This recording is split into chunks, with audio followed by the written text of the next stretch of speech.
Para unos es una heroína, para otros es una traidora. El hecho, lo concreto, la destituida fiscal general de Venezuela, Luisa Ortega Díaz, se rebeló en contra del gobierno de Nicolás Maduro en el momento más profundo de su crisis. Pero además, ella pretende llevarlo a la Corte Penal Internacional de Justicia. Señora Luisa Ortega, muchas gracias por conversar con Deutsche Welle. ¿Cómo estás tú? Saludos para quienes nos están viendo. Y muchas gracias también a ustedes por acompañar esta entrevista. Soy Jenny Pérez, esta vez aquí en Ginebra, Suiza. Señora Ortega, es fiscal, ¿cómo quiere que la llame? Fiscal, yo sigo siendo la fiscal de Venezuela, la legítima fiscal de la República Bolivariana de Venezuela. Muy bien, señora Ortega. Fiscal, usted nos sorprendía asegurando que tiene este expediente listo para denunciar al gobierno de Nicolás Maduro y también a su cúpula ante la Corte Penal Internacional por ejecuciones extrajudiciales, dijo en conferencia de prensa, y violaciones a los derechos humanos. Y yo me pregunto cuáles son esas pruebas. Claro, parte de esas pruebas yo las voy a mostrar en el momento que esté presentando la denuncia en La Haya ante la Corte Penal Internacional. En su mayoría son experticias, protocolos de autopsia, reconocimientos de los lugares, reconocimientos médicos legal, experticias sobre proyectiles, todos esos elementos, además de los testigos, los testimonios, que pueden fortalecer una denuncia y que no tenga, o que lo que tenga que investigar la Corte, los fiscales de la Corte, ya sea muy reducido, porque la mayoría de esas evidencias se las voy a presentar. Y se lo pregunto también porque una cosa es tener las evidencias y otra cosa que estas evidencias sean lo suficientemente contundentes para que la Corte, digamos, acoja esta denuncia para comprobar crímenes de lesa humanidad, en este caso, como es el caso venezolano, pero también hay que demostrar algo, y esto es muy interesante saber qué opina usted, demostrar que el sistema judicial de Venezuela, señor Ortega, no está en capacidad de castigar a los responsables. Yo me pregunto si la pregunta que usted dispone, o las denuncias que usted dispone, las pruebas, los testimonios son suficientemente, digamos, contundentes para acreditar aquello. Claro, dentro de las evidencias que voy a presentar está precisamente que no hay voluntad del sistema de justicia en Venezuela para enjuiciar a los responsables. Precisamente uno de los grandes obstáculos que tuvo el Ministerio Público en Venezuela era lograr la sanción, la imputación de quienes aparecían como responsables de la violación a los derechos humanos. ¿Y ese nuevo Tribunal Supremo paralelo que se nombró recién estos días en Washington ayuda a cimentar esa línea de la denuncia? Mira, son espacios distintos porque las competencias de la Corte Penal Internacional es distinta a este tribunal que se instaló. Es cuando no hay respuesta del Estado venezolano o de cualquier Estado, es a lo interno, cuando al interno no hay respuesta. No ha sido posible la sanción, que es lo que ha ocurrido en Venezuela. ¿Usted hace esta denuncia en solitario o alguien más está detrás suyo o al lado suyo, como usted quiera ponerlo? Bueno, al lado mío está todo el pueblo de Venezuela apoyándome, incentivándome, dándome ánimo. Y yo me siento suficientemente acompañada. Imagínate, la mayoría del pueblo venezolano está descontento con lo que está pasando en Venezuela. Está descontento por la crisis humanitaria que hay y por la violación a los derechos humanos. En consecuencia, por supuesto que la gente tiene la esperanza, la expectativa de que alguien resuelva ese problema. ¿La mayoría está con su causa?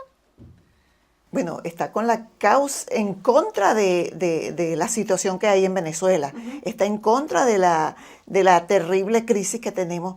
Ergo, está a favor de salir o está al lado de quien quiere salir de eso. Y se lo pregunto, fiscal Ortega, porque precisamente lo que anuncié al principio es quienes le ven a usted como un ángel, otros la ven con un demonio, disculpe, pero también hay quienes la ven como una oportunista a usted. ¿Es usted una oportunista política? No, por supuesto que no.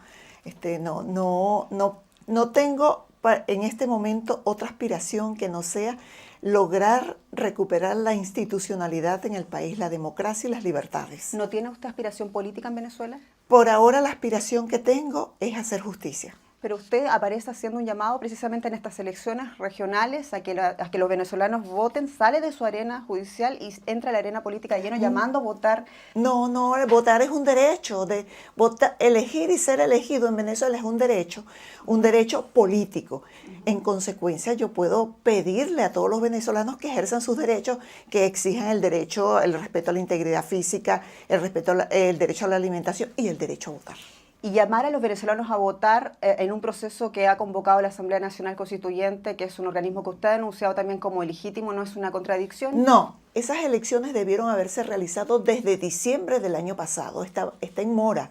Y no fue convocada por la Asamblea Nacional Constituyente, está convocada porque así lo dice la Constitución. Lo que pasa es que estos oportunistas, estos equipos del gobierno, pretende desviar y convalidar esa Asamblea Nacional Constituyente. Entre las cosas que señalan eso, no, las elecciones en Venezuela son convocadas porque están retrasadas, son convocadas porque así lo dice la Constitución, así lo dicen las leyes. Esa Asamblea Nacional Constituyente no tiene ningún instrumento jurídico que lo regule. O sea, es algo así como vaya viniendo, vamos viendo. ¿Pero no legitima entonces un voto a la Asamblea Nacional Constituyente? Para nada, para nada. Y aprovecho y advierto al pueblo venezolano de que no es así. Señor Ortega, fiscal, entonces, ¿lo que estamos viendo en Venezuela es una dictadura? ¿Cómo lo califica usted? Sí. ¿Y sí. se puede ir a elecciones en una dictadura? Pero este es un camino hacia la dictadura definitiva. Han venido progresivamente Maduro desmantelando las instituciones, ha ido derogando las leyes por la vía de los hechos y apoyándose en el Tribunal Supremo de Justicia, que es su brazo ejecutor. Han venido eliminando leyes, han venido eliminando derechos para consolidarse como una dictadura. Y fíjate que ellos han puesto todos los obstáculos, todas las trabas para estas elecciones, para dificultar aquellos que pretendan o que van a participar, que no sean de su pensamiento, que no sean afectos al gobierno. Entonces han cambiado centros de votación a última hora, cambian las listas, modifican todo, le ponen obstáculos a todo el mundo. Aún así, si la oposición aspira, digamos, a lograr más gobernaciones regionales, aún así, si fuera en ese caso, ¿cambiaría algo en Venezuela? Yo creo que no, porque este es un problema estructural. Vamos a ver qué va a pasar. Vamos a partir del hecho hipotético que la oposición ganó todas las gobernaciones, pero todavía va a seguir la crisis alimentaria, la crisis de seguridad, de medicamentos. Total, esto es un problema estructural. ¿Y la crisis moral, la crisis de corrupción? La corrupción fundamentalmente es la que ha originado todo esto. O sea que hay que hacer una transformación profunda en Venezuela, el tema de los valores, la ética, hay que recuperarla, hay que combatir la corrupción, pero hay que tener voluntad política, deseos de hacerlo. Si no es posible llevar al presidente Nicolás Maduro ante la Corte Penal Internacional por crímenes de lesa humanidad, ¿es posible entonces llevarlo a otro tribunal por el escándalo de corrupción de Odebrecht? Debería. ¿Tiene suficiente munición usted para aquello? Yo las tengo todas. ¿Qué munición tiene?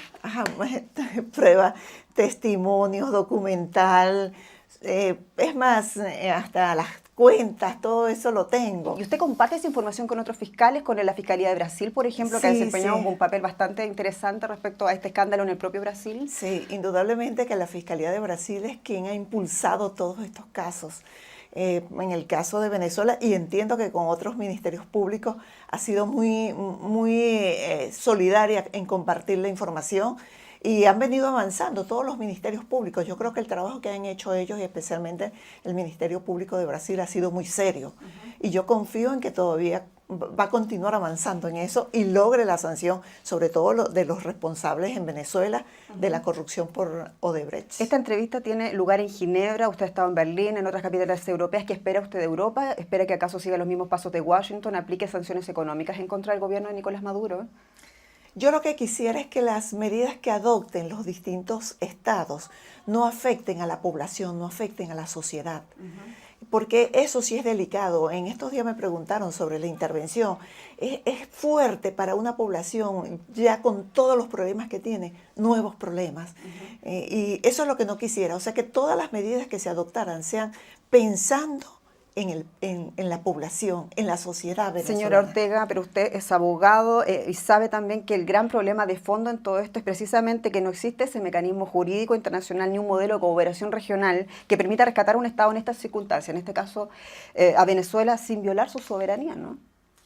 Sí, pero puede haber otro tipo de emplazamientos. ¿Como cuáles? ¿Sanciones económicas? Sí. ¿Tiene una agenda usted concretamente que podría llevar ese camino? No, porque acuérdate que la agenda mía es jurídica, es buscar las sanciones desde el punto de vista penal. ¿Usted no ha pedido sanciones a ninguno de sus contrapartes aquí en Europa? No, yo no he pedido. ¿Y en la OEA tampoco ha hecho eso? No, tampoco. Lo que he pedido son las sanciones que establece no solamente las leyes internas, sino los instrumentos jurídicos internacionales como el convenio de Palermo contra la delincuencia organizada, pero no otro tipo de sanción. Interesante. ¿Qué opina del diálogo, lo que vemos en República Dominicana, fiscal? Sí, bueno, el caso del diálogo de República Dominicana, yo incluso me pronuncié señalando que era un diálogo que no estaban representados todos los que deberían estar. Y además que la agenda no incluía como puntos prioritarios lo que interesa a la población venezolana, lo que interesa al país. A mí lo que me interesa son mis compatriotas, mis conciudadanos, los venezolanos. O sea, yo lo que quiero es el bienestar para Venezuela. Y los quería también en el año 2014, cuando fueron las otras manifestaciones, cuando murieron decenas de personas, cuando se violaron también derechos humanos. Y yo hice objeciones a eso. Siempre he estado en defensa de los derechos humanos. Tú revisas mi currículo, siempre he sido defensora de los derechos humanos. ¿Y por qué la oposición también denunció que usted no cumplió ese papel que cumple ahora en ese momento? Pero usted guardó silencio. La oposición sigue denunciando incluso a mí. Es decir, que para los efectos de políticos, tanto del gobierno como de la oposición, ellos denuncian a quienes les convenga en un momento determinado. Pero yo siempre he sido respetuosa de los derechos humanos. En el 2014, 2005, en el 95, en el 2017, siempre he sido defensora de los derechos humanos. Pero en el caso de Juan Manuel Carrasco, y cito el más controversial, no más citado también, usted ya lo conoce, ha dado varias entrevistas sobre este mismo caso, el detenido el 13 de febrero del año 2014, estudiante, dice que fue violado por un fusil por parte de la Guardia Nacional Bolivariana, y usted dijo, no sé si se acuerda usted lo que dijo, pero sí, usted dijo... Claro, tengo perfecta memoria. Yo tengo pero para quienes no una sepan, capacidad de recordar. Yo la parafraseo, usted dice, ¿ustedes creen que una persona que haya sido violada por un fusil, como declaró este estudiante, o sea, le hayan introducido por el ano, dice usted, la punta de un fusil pueda sentarse en una audiencia de presentación? Sí, ¿Le parece a usted que estaba en el lado apropiado en ese momento? Sí, pero ¿cuál fue? ¿Tú conoces exactamente qué ocurrió en ese caso? Conozco muy bien el caso y también dice, sé que es la palabra suya contra la de él. Él dice que sí, pero las pruebas forenses avalan pero eso, entonces, dice que no. Ya va, ¿conoces la palabra de él o tú lo conoces el caso porque tuviste acceso a la investigación? Pero aquí aparece la fiscal defendiendo en ese momento, una fiscal distinta defendiendo yo, la fuerza, como de la fuerza fiscal policial. general tengo que ejercer la persecución penal. Es decir, yo tengo que perseguir el delito donde quiera que se cometa, pero también en Venezuela los fiscales tienen la función de ejercer la defensa de los derechos humanos. Entonces tú no puedes pretender defender lo indefendible o una mentira. ¿Entiendes? ¿Y eso era una mentira? No, esos son asuntos que se ventilaron en el expediente y yo creo que tú no los conoces. Ahora, si tú tuviste acceso a la investigación y si tú tuviste acceso a lo que allí había ocurrido, yo pudiera conversar contigo sobre ese tema. Podemos discutir de lo que realmente le pasó, si las pruebas forenses son o no efectivas, pero lo que yo le pregunto a usted, aparece usted la fiscal no al lado de la víctima, donde se supone debe estar, sino al lado de las fuerzas policiales que aplican la represión. Pero oye, una cosa, es que tú sabes cuál era la condición de él. Mire, el estudiante, y aparece el denuncia que fue golpeado hasta la inconsciencia. Bueno, eso es un tema que de verdad no creo que haya sido de esa forma. Yo conozco perfectamente el caso, he interactuado con este joven, un extraordinario muchacho, con los padres de él, y fíjate que tú estás diciendo elementos que de pronto allí no ocurrieron. Quiero preguntarle si intervino el presidente Nicolás Maduro en alguna ocasión en las decisiones del Ministerio Público que esto asumió en... Por lo menos en el mío no. Usted tomó todas las decisiones, y se lo pregunto concretamente por el tema de Leopoldo López. Él dice, usted es la funcionaria encargada de esa acusación, de ese encarcelamiento. Fíjate una cosa, pero si yo fui la encargada de ese encarcelamiento, debería estar en libertad, ¿verdad? Porque yo no estoy en el Ministerio Público. ¿Fue un debido proceso lo de López? Es claro, fue un debido proceso que fue un juicio oral y público. Yo te voy a explicar cómo es el proceso penal venezolano, que es un sistema acusatorio. El Ministerio Público, un fiscal que no es la fiscal general, lleva la investigación. Los fiscales son autónomos e independientes en sus investigaciones. Recaban las evidencias que para ello contribuyen los cuerpos de investigación penal, los cuerpos de policía de investigación penal. Y se va a un tribunal de control, que es un tribunal de garantía, que le garantiza que el proceso se ha cumplido llenando los extremos de ley. Y luego se pasa a un juicio que es oral y público, que hasta los periodistas están invitados a verlo. Pero el ex fiscal que llevó esta causa también, Franklin Nieves, hasta el día de hoy denuncia que las pruebas fueron falsas, que se le obligó, se le presionó de parte de la jerarquía de la Fiscalía General, o sea, usted... ¿Quién lo presionó? Que lo presionó la Fiscalía General, la cúpula, la jerarquía, dice él, hasta el día de hoy. ¿Cómo se nota que no leíste bien la información? Para que él aprobara esas pruebas falsas en contra de Leopoldo López. Que ¿Miente? Sí, está mintiendo. Y fíjate, no leíste bien la información porque él nunca dijo que fue la fiscal general. Dijo la jerarquía de la Fiscalía General. No. Él dijo nombre y apellido que no lo voy a decir para que lo investigues. Pero él dijo que la fiscal general nunca le exigió nada a él. Si tú lees bien las declaraciones que él dijo, no, ella nunca me pidió. Es más, puso ejemplo de un caso de una violación a los derechos humanos de un escolta mío. Y él cuando me advirtió, él dijo, ella enseguida sacó de su equipo de escoltas a esa persona que había violado los derechos humanos. Así que... De todos 10 años como fiscal general, ¿haría 9 años? ¿Haría algo distinto? ¿Se arrepienta de algo en el pasado? No. Y no tengo problema en reconocer errores, arrepentirme, porque eso es de humanos. Sin embargo, ante cualquier situación que yo considere que me haya equivocado, no tengo ningún problema en aceptarlo y decirlo. Lo lamento, cometí este error. ¿Fracasó Nicolás Maduro? Sí, desde el comienzo. Yo creo que desde antes de ser electo presidente. ¿Y el fracaso de Maduro no es el fracaso de Hugo Chávez? Cada quien lo interpreta a su manera. La interpretación mía yo me la reservo, ¿no? Pero cada quien puede interpretar como lo considere. ¿Qué intereses usted defiende actualmente? ¿Usted sigue siendo chavista o es ahora opositora? No, yo soy demócrata, soy de ideas libertarias, soy una mujer que propugna la justicia, la igualdad, los derechos humanos.